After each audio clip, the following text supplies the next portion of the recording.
Throughout the engrossing history of public speaking in America, the sermons of ministers, the declamations of statesmen, and the lectures of professional educators, one man and one speech have never been matched in either popularity or influence. The man, Russell H. Conwell; the speech, Acres of Diamonds. A man who was both soldier and teacher, journalist and lawyer, a minister, and the founder of Temple University in Philadelphia, Russell H. Conwell led a long, active, and rewarding life. And because of his sincerity, his constant earnestness, and above all, his boundless enthusiasm, he brought inspiration and success into the lives of untold thousands of people who didn't know him personally. More often than not, the focal point of that inspirational influence was the first time a listener heard Acres of Diamonds. Although more than 50 years have passed since Dr. Conwell first presented his dynamic lecture on personal success, the words are just as vibrant and vital today as when they were first spoken. Listen closely. You too will find encouragement, new strength, and enduring truth in Russell H. Conwell's Acres of Diamonds. When going down the Tigris and Euphrates rivers many years ago with a party of English travelers, I found myself under the direction of an old Arab guide whom we hired up at Baghdad. I've often thought how that guide resembled our American barbers in certain mental characteristics. He thought it was not only his duty to guide us down those rivers and do what he was paid for doing, but also to entertain us with stories, curious and weird, ancient and modern, strange and familiar. Many of them I've forgotten, and I'm glad that I have. But there's one I shall never forget. Said he, I will tell you a story now which I reserve for my particular friends. When he emphasized the words particular friends, I listened, and I've ever been glad I did. He told me that there once lived not far from the river Indus an ancient Persian by the name of Ali Hafed. He said that Ali Hafed owned a very large farm, that he had orchards, grain fields, and gardens, and he had money at interest, was a wealthy and contented man. He was contented because he was wealthy, and wealthy because he was contented. One day there visited that old Persian farmer one of those ancient Buddhist priests, one of the wise men of the East. He sat down by the fire and told the old farmer how this world of ours was made. He said that this world was once a mere bank of fog, and that the Almighty thrust his finger into this bank of fog and began slowly moving his finger around, increasing the speed until at last he whirled this bank of fog into a solid ball of fire. Then it went rolling through the universe, burning its way through other banks of fog, and condensed the moisture without until it fell in floods of rain upon its hot surface and cooled the outer crust. Then the internal fires, bursting outward through the crust, threw up the mountains and the hills, the valleys, the plains and prairies of this wonderful world of ours. If this internal molten mass came bursting out and cooled very quickly, it became granite, less quickly copper, less quickly silver, less quickly gold, and after gold, diamonds were made. Said the old priest, a diamond is a congealed drop of sunlight. Now, that is literally and scientifically true. A diamond is an actual deposit of carbon from the sun. The old priest told Ali Hafed that if he had one diamond the size of his thumb, he could purchase the county, and if he had a mine of diamonds, he could place his children upon thrones through the influence of their great wealth. Ali Hafed heard all about diamonds, how much they were worth, and went to bed that night a poor man. He had not lost anything, but he was poor because he was discontented, and discontented because he feared he was poor. He said, I want a diamond mine, and he lay awake all night. Early in the morning, Ali Hafed sought out the old priest and said, tell me where I can find diamonds. Diamonds? What do you want with diamonds? I wish to be immensely rich. Then why not go and find them? I don't know where to go, said Ali Hafed. The old priest thought a moment, then said, Find a river that runs through white sands between high mountains. In white sands, you will always find diamonds. So Ali Hafed sold his farm, collected his money, left his family in charge of a neighbor, and away he went in search of diamonds. He began his search, very properly in my mind, in the mountains of the moon. Afterward, he wandered on into Europe, and at last, when his money was all spent and he was in rags, wretchedness, and poverty, he stood on the shore of the bay at Barcelona in Spain. Then a great tidal wave came rolling in, and the poor, afflicted, and suffering man could not resist the temptation to cast himself into the incoming tide. He sank beneath its foaming crest, never to rise in this life again.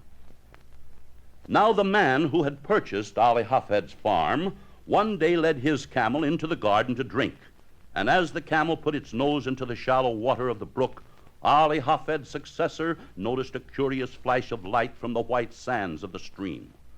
He pulled out a black stone that had an eye of light that reflected all the hues of the rainbow.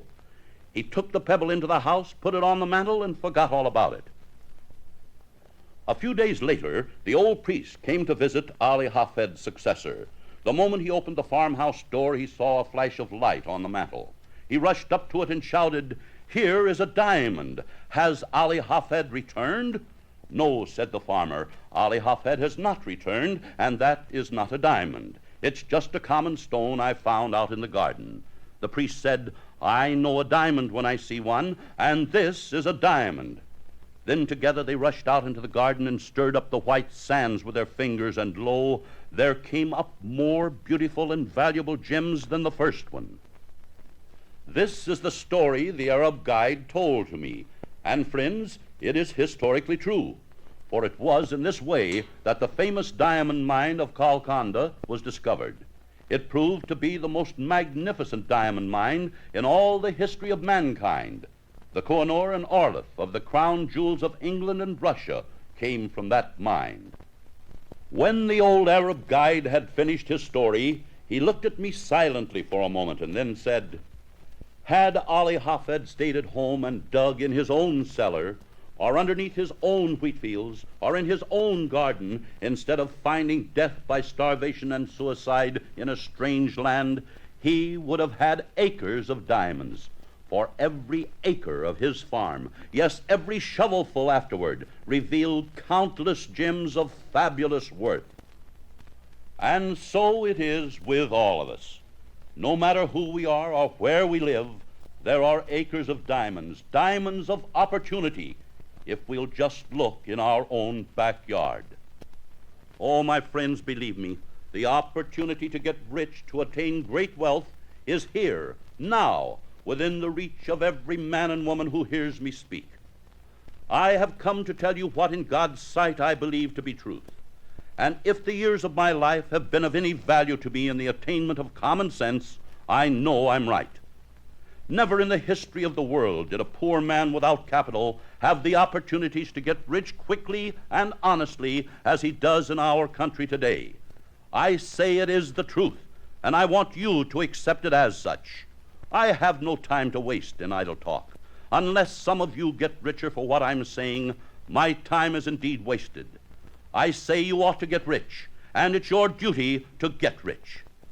If you say you don't have the capital to found a fortune, to acquire great wealth, I say all you need to take the first step toward success is common sense, not copper sense. You may ask, what connection does common sense have with acres of diamonds? It has every connection. Common sense is the map by which you'll find them, the spade by which you'll dig them up, and the knowledge to use them wisely. Where are they? All around you. There are diamonds, unlimited wealth, in the improved practice of your own trade or profession, through additional service to your present customers, friends, and neighbors, in the limitless opportunities of the job you now hold, with a company or industry where you're employed today. One of the greatest errors of our day and time is the mistaken idea that change means progress, that changing jobs, changing residence, changing friends, or a change of environment will automatically bring improvement. It just isn't true. A few years ago, I knew a young man who changed so much and so consistently that we nicknamed him Changeable Chester. He changed everything as often as possible, jobs, homes, friends, wives, in a never-ending and fruitless search for progress, money, and success. About the only thing Changeable Chester didn't change was himself. Consequently, what he hoped would be an improvement was in reality just substitution. He substituted one short-sighted treadmill for another. Not once did Chester alter his attitude toward his current job or position. He never took off his wishful thinking glasses long enough to investigate the countless opportunities for progress that were all around him. I'm reminded of another illustration about another farmer. This man owned and farmed some land in Pennsylvania. It wasn't a very good farm, and he wasn't very successful. But he was not the kind of man to make hasty decisions. He wasn't going to sell his farm and change his occupation until he had something else to do. He wrote a letter to his brother in Canada who was in oil and asked for a job. His brother replied, "Learn something about oil and I'll give you a job." So the man began to study oil, and he studied hard. He learned how oil was formed and how it was taken from the earth.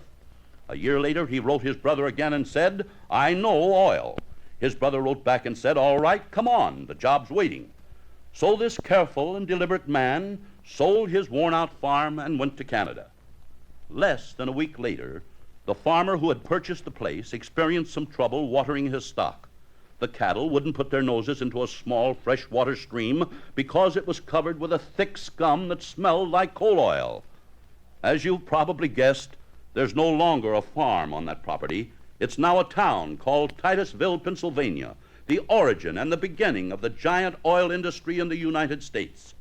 The man who sold it had been surrounded by literally millions and millions of liquid diamonds. I need one more illustration. This particular young man was a friend of mine. He attended Yale University, where he graduated with a degree in engineering. He was, in fact, a highly skilled mining engineer. His competence in that field was confirmed by the fact that the university offered him a job as an instructor. But as he told his mother, "Why should I become a teacher at a small salary when a man with my knowledge can go out into the world and discover valuable ore deposits?" His mother agreed with him, at least with the part about the possessing great knowledge. But there was no money available to take long journeys throughout the world. The only possible solution was to sell the little Vermont farm where they lived. So that's what they did. They left New England, and I haven't heard anything about the young mining engineer from that day to this. I don't know what became of him, but I do know that the man who purchased his mother's farm discovered a priceless lode of pure silver in the land. The first time, incidentally, that silver has ever been discovered in the Rocky Hills of Vermont. The young man had the knowledge to recognize acres of diamonds all around him, but he refused to look for them close to home. You may ask, how do these illustrations apply to me in my business? Where is my acre of diamonds? It's within yourself, and it is measured by an ever-widening circle with you as the center. You'll find your acres of diamonds within yourself, within your family, within your neighborhood, within your own job, within your community, town, or city, within your own county, state, and country. We need to change attitudes, not locations or vocations. If we are to be great, we must first be great to ourselves and to those who know us best. True success means humility, fear of God, and love for our fellow man. Believe me, the opportunities are all around you. There are acres of diamonds in your own backyard, if you will but search and find them.